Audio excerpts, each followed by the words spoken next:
এক এলাকায় একজন হুজুর ছিলেন। এলাকার প্রায় সব বাসায় হুজুরের দাওয়াত খাওয়া শেষ। কোনো মহিলা রান্না করে ওই হুজুরকে খাবার খাইয়ে কখনো শান্তিতে থাকতে পারতো না। প্রত্যেকটা দাওয়াতের পর ওই হুজুর একটা না একটা দোষ বাইর করতেন। হয় এখানে লবণ একটু কম হয়েছে, না হলে ওখানে হলুদটা একটু কম হয়েছে, কালারটা একটু ত্রুটি আছে, কোনো না কোনো দোষ তিনি ধরতেন। সে এলাকায় একজন শিক্ষিত পুত্রবধূ এলেন বাহির থেকে। আসার পর তিনি এই হুজুর সম্পর্কে যখন ধারণা পেলেন যে একজন হুজুর আছেন, এই হুজুরের কেউ খাইয়ে সন্তুষ্ট করতে পারেন না, উনি একটা না একটা দোষ ধরেন। যদিও হুজুর মানুষ দোষ ধরার কথা না, নবী সাল্লাল্লাহু আলাইহি ওয়াসাল্লাম সুন্নাহর খেলাফ। যাই হোক, এটা কতটা বাস্তব ঘটনা তাও জানি না, বাকি গল্প হিসাবে শিক্ষণীয় সেই হিসাবে বলা। তো পরে ওই শিক্ষিত পুত্রবধূ তিনি হুজুরের সমস্ত দোষগুলোর তালিকা করলেন যে উনি কোন কোন দোষ ধরেন সাধারণত। সবগুলোকে নোট করে এমনভাবে একটা রান্না তিনি দিলেন যে রান্নাতে হুজুরের দোষ ধরার কোনো ফাঁক রাখলেন না, সব পারফেক্ট রাখলেন। এরপর হুজুরকে দাওয়াত দিয়ে খাওয়ালেন।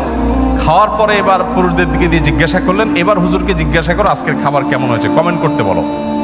এখন বেচারা হুজুর দেখলেন যে আসলে কোনো কমেন্ট করার জায়গা নেই, তো এবার বললেন যে আসলে এত ভালো না, এত ভালো না। তো আমাদের নবী করিম সাল্লাল্লাহু আলাইহি সাল্লাম সাধারণত কখনো খাবারের দোষ ধরতেন না, কারণ মেয়েরা কষ্ট করে রান্না বাড়া করেন। আমরা যদি একদিন এই দায়িত্বটা পালন করি তাহলে আমরা হাড়ে হাড়ে টের পাবো যে রান্না করা এটা কত মজার কাজ। সব ঘরেই পুরুষরা, অনেক পুরুষরাই বা বেশিরভাগ পুরুষরাই চেষ্টা করে মাঝে মধ্যে একটু শখ করে রান্না বাড়া করবেন। আমি একবার রান্না বাড়া করেছিলাম, আমার মনে আছে, তরকারি রান্না করেছিলাম যখন আমি সৌদি আরবে ছিলাম। আমার ফ্যামিলি আমার সাথে ছিল, মিসেস হসপিটালে ভর্তি ছিলেন, তো বাচ্চাদের জন্য আমার মনে আছে আলু এবং ডাল দিয়ে একটা তরকারি রান্না করেছিলাম।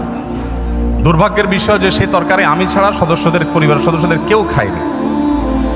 বহুত ফজিলত বর্ণনা করলাম, বহুত বোঝানোর চেষ্টা করলাম, বাচ্চারা কেউ সেটা ছুঁয়েও দেখেনি, তারা জাস্ট উপহাস করে ছেড়ে দিয়েছে।